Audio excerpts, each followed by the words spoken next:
नमस्कार, आप सभी का स्वागत है सत्कर्म योग चैनल में। मित्रों, कौन नहीं चाहता अपना वंश आगे बढ़े? कौन नहीं चाहता कि अपना पुत्र हो? जिनकी संतान है, ऐसे कौन से माँ बाप नहीं चाहते कि उनकी संतान बर्बादी के रास्ते पर न जाए? तो अगर आप संतान सुख से वंचित हैं, पुत्र प्राप्ति की कामना है, या फिर आपकी संतान बुरी संगत में फंस गई है, गलत राह पर चल पड़ी है, तो मित्रों, पुत्रदा एकादशी पर करें ये उपाय। आप संतान विषयक हर समस्या से मुक्ति पाओगे। संतान आपका नाम ऊंचा करके दिखाएगी। साथ ही मैं बताऊंगा व्रत की तिथि और पूजन के शुभ मुहूर्त के बारे में। तो वीडियो को पूरा जरूर देखें और सबसे पहले कमेंट बॉक्स में जय गोपाल लिखें। मित्रों, 27 अगस्त दिन रविवार को सावन पुत्रदा एकादशी है। मान्यता है कि संतान सुख से वंचित लोग इस दिन व्रत रखकर भगवान विष्णु के श्री कृष्ण अवतार के बाल स्वरूप यानी बाल गोपाल की पूरे विधि विधान से पूजा करते हैं, तो उनकी मनोकामना अवश्य पूरी होती है। ये व्रत सभी व्रतों में सर्वश्रेष्ठ माना जाता है। इसके प्रभाव से जातक के पिछले और वर्तमान जन्म के पाप नष्ट हो जाते हैं और वो संसार के समस्त सुखों को भोगकर स्वर्ग में जाता है। सावन पुत्रदा एकादशी संतान सुख पाने के लिए महत्वपूर्ण व्रत है। 27 अगस्त को सूर्योदय से लेकर सुबह 7:35 तक पूजा करने का शुभ मुहूर्त है। साथ ही इस बार सावन पुत्रदा एकादशी पर 5 शुभ योगों का संयोग बन रहा है, इसलिए इस दिन का महत्व और बढ़ गया है। सावन पुत्रदा एकादशी के दिन प्रीति योग, आयुष्मान योग, रवि योग, सर्वार्थ सिद्धि योग और बुधादित्य योग का निर्माण हो रहा है। इन दुर्लभ शुभ योगों के कारण इस दिन किए गए व्रत उपासना का फल आपको अनेक गुना ज्यादा मिल सकता है। आपकी संतान विषयक हर समस्या का निवारण हो सकता है। पुत्र की कामना करने वालों को पुत्र प्राप्ति हो सकती है। मित्रों, हिंदू धर्म में मृत्यु के समय कुछ महत्वपूर्ण संस्कार निर्धारित हैं जो केवल पुत्र द्वारा ही किए जाते हैं। पुराणों में कहा गया है कि पुत्र के जरिए किए जाने वाले अंतिम संस्कारों से ही माता पिता की आत्मा को मुक्ति मिलती है। जिन दंपतियों को जीवन में पुत्र सुख की प्राप्ति नहीं होती, वे अत्यधिक परेशान रहते हैं। पुत्र सुख की प्राप्ति के लिए पुत्रदा एकादशी का व्रत रखा जाता है। इसके प्रभाव से व्यक्ति को संतान सुख और बच्चे की उन्नति का लाभ मिलता है। संतान पर आने वाले समस्त संकट टल जाते हैं। पुत्रदा एकादशी पर सुबह जल्दी उठकर स्नान के बाद भगवान विष्णु की विशेष पूजा करनी चाहिए और भगवान के सामने व्रत करने का संकल्प लेना चाहिए। एकादशी पर अन्न का त्याग करें। केवल फलाहार और दूध का सेवन करें। इस दिन सूर्य देव को जल अर्पित करने के बाद सबसे पहले गणेश जी का पूजन करें।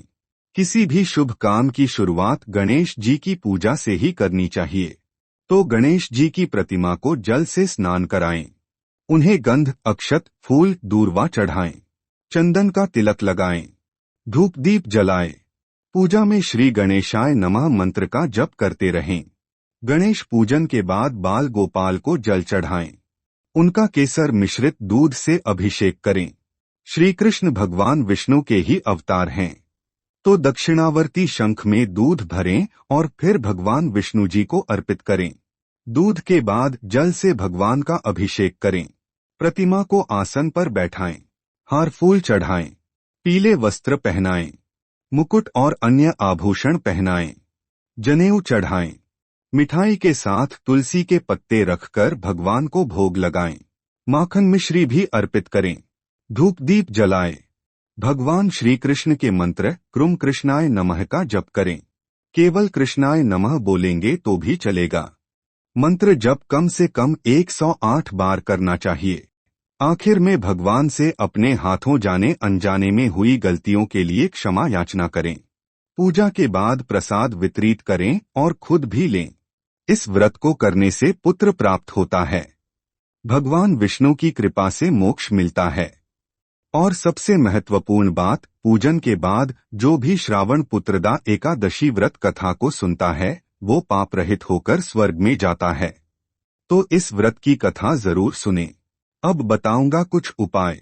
जो व्यक्ति अपने बच्चे का उज्जवल भविष्य देखना चाहते हैं, वो लोग सावन पुत्रदा एकादशी के दिन व्रत उपासना पूजन करके अपनी मनोकामना भगवान विष्णु जी से कहें। फिर अपने बच्चे के मस्तक पर केसर का तिलक लगाएं। फिर किसी गरीब व्यक्ति को पीले वस्त्र का दान करें। इस उपाय से बच्चे का भविष्य उज्जवल बनता है और उसकी बुद्धि भी तीव्र होती है। बच्चा गलत राह पर नहीं जाता। ऐसी संतान दुनिया में माँ बाप का नाम रोशन कर दिखाती है। जिन दंपतियों की कोई संतान नहीं है, वो संतान पाना चाहते हैं, तो उन्हें पुत्रदा एकादशी का ये उपाय अवश्य करना चाहिए।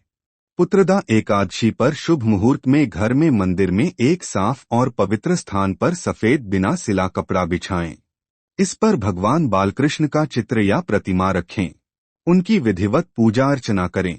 इसके बाद वहीं पर बैठकर गोपाल संतान स्तोत्र का 108 बार पाठ करें। भगवान से संतान देने की प्रार्थना करें। इस उपाय से संतान की प्राप्ति होती है।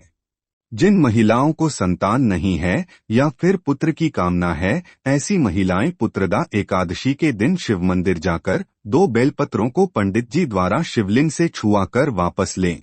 फिर मंदिर की चौखट पर एक बेलपत्र को छुआकर उसे वहीं चबाकर खा लें।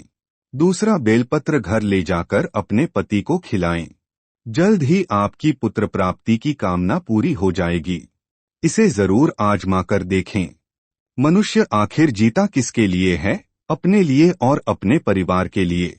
अपने परिवार की उन्नति के लिए ये व्रत जरूर करें।